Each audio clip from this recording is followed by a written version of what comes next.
Okay, the board returns to regular session at 6:58 p.m. after having met with Mr. Midkiff, Assistant Superintendent Linville, and Special Education Director Lutt. And we now return to the regular session, and we're going to be back to the personnel schedule, and I'm going to look at Mr. Linville. Okay, got a lot on here. Yeah, I noticed. Item A, leave of absence. Item B, retirements, resignations.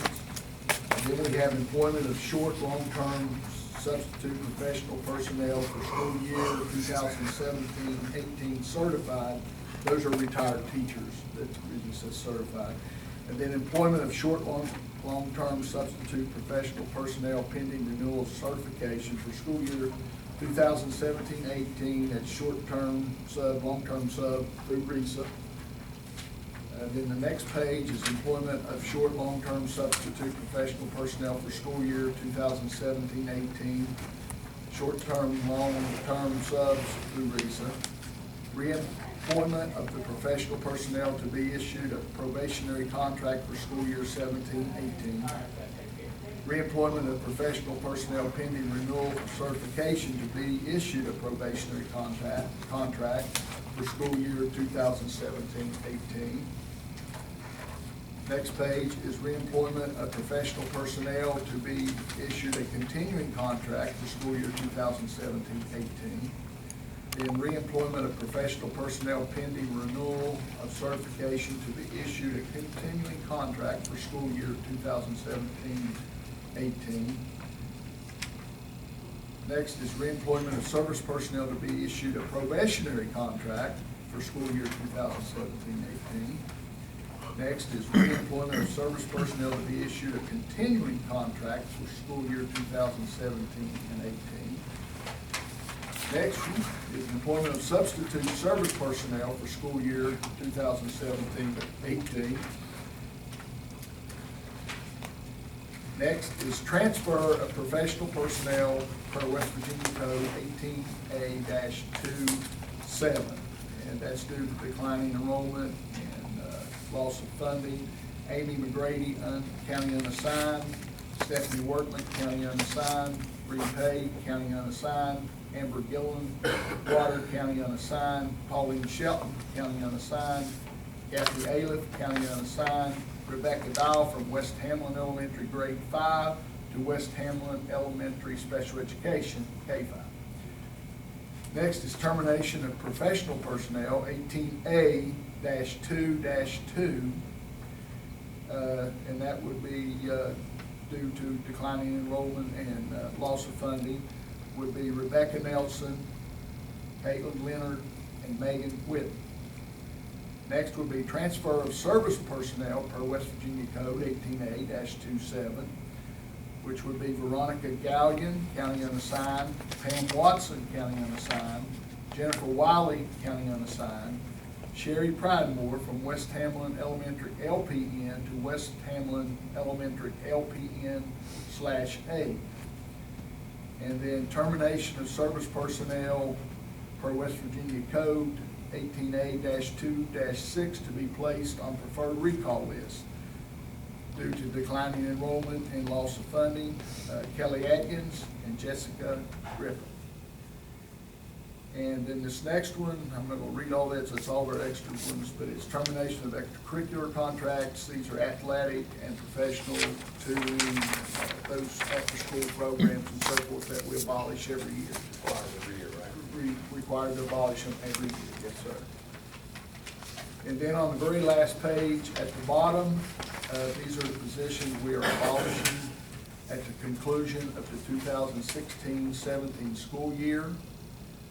Professional positions, Hamlin PK8 kindergarten, Hamlin PK8 teacher grade 2, Hamlin PK8 teacher grade 5, West Hamlin elementary teacher grade PK, West Hamlin elementary teacher K, West Hamlin elementary teacher grade 3, West Hamlin elementary teacher grade 5, Guyan Valley Middle School teacher Title I, Midway elementary teacher Title I, Midway elementary teacher grade 1, Midway elementary teacher grade 3.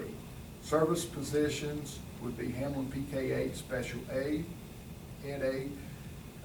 Then Hamlin PK special ed aide. West Hamlin Elementary special ed aide. Lincoln County High School special ed aide, half-time. Lincoln County High School special ed aide, half-time. Duval PK8 special ed aide.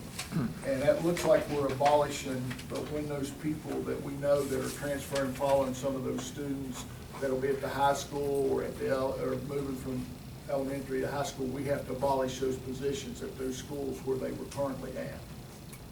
Okay, that's the reason it looks like we abolished more than we did. So therefore, a true reflection of what will happen tonight with the board's approval of my recommendations, coupled with some recent retirements, positions for which we will not need next year, we will be eliminating a total of 14 and a half positions for next year. That's 11 professional positions and 3.5 service positions. The result of doing so would put us in a situation where we will start the next school year 1.5 positions over state aid formula on the professional side and 29 positions over the state aid formula on the service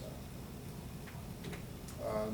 Also, the end result would be a total of 5 jobs, that's total service and professional, where the employees are being terminated tonight.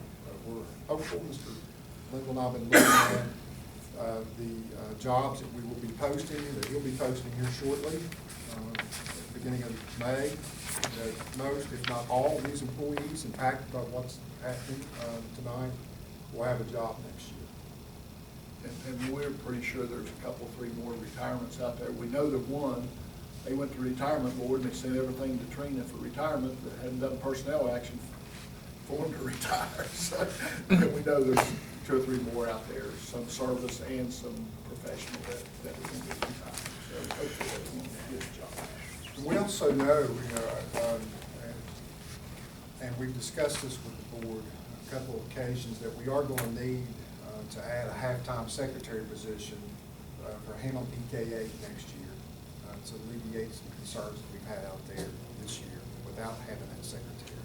So that's a position, I want you to know that we'll come back to you at some point and ask for permission to post.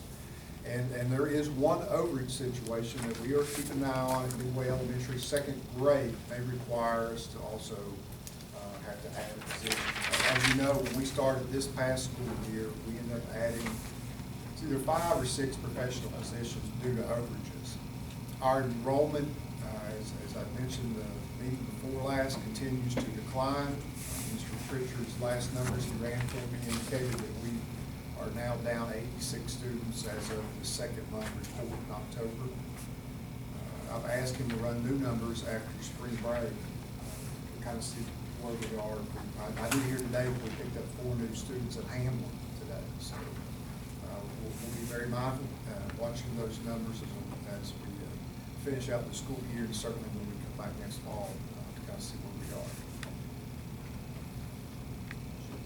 Anyone have any questions? I have a question. It's on page 2, the blue sheet. What does it mean, Bill, when you say reemployment of professional personnel to be issued a probationary contract for the school year? Okay, well, a probationary means that you have, after 3 years, you get tenure. Okay. Okay. So that means after the first 3 years, you have a probation. Because on all the others, and some of these said you had to have a certificate, or you had to have a course, or, you know, pending get this, or pending that, and this, I didn't understand the probation. Thank you. All right, anybody have any other So questions? Rick is on probation. That's exactly what called me to jump on it. She's on probation. Still testing her. I don't want to put her on probation. She seems to be doing a really, really, really good job. She's on probation. It's okay. That Linville's a tough guy over there. Along with Ray and Jonah. Right? Joan is the youngest. At least Mr. King's finally gotten off probation. Okay, nobody have anything else? Everyone's seen the voluminous number of personnel action We have a motion, is that an all yes vote? Yes. Yeah, in favor of that? I would vote yes also, it's an all yes on personnel. Just a commentary here, I want to thank Mr. Midkiff, Mr. Linville, Dr. Lowe, all, Mr. King, all of the administrators and everyone that has been a part of this. Mr. Ellis, our finance person isn't here right now, but all these people, as you all know, and we know, we started this when we first met back in January, looking at the coming year, and we saw we were looking at numbers we didn't like, probably nearing $500,000 for next year. And I think Mr. Midkiff